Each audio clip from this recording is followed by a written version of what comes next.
It became a controversial trip long before the Israeli Prime Minister touched down in Washington. Invited to address Congress by Republican leaders, the visit by Benjamin Netanyahu is said to have riled the White House because it was set up without consulting the president. It's brought bilateral relations between Israel and the US to their lowest point in years. Mr. Netanyahu's speech in Congress on Tuesday is expected to focus on the dangers of a possible nuclear agreement with Iran. The United States and other powers, the so-called P5+1, are in negotiations with Tehran on its nuclear program. They want to agree on a deal by March this year.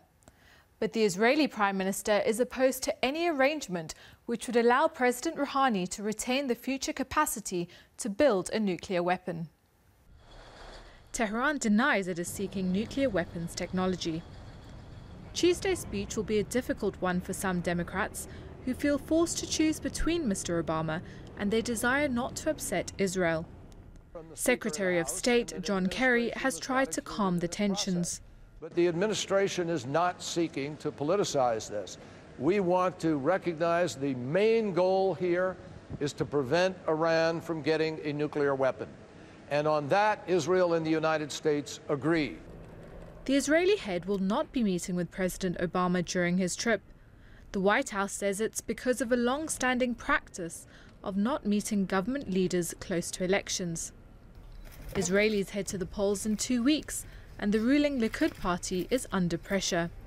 Before getting on the plane for Washington, Mr. Netanyahu described his trip as a fateful and even historic mission. I feel a deep and sincere concern for the safety of all citizens of Israel and the fate of the state and the fate of our people. I will do everything in my power to secure our future. His whirlwind 48-hour visit will start with an address on Monday to one of the biggest Jewish interest groups in the US. Serena Chowdhury, BBC News.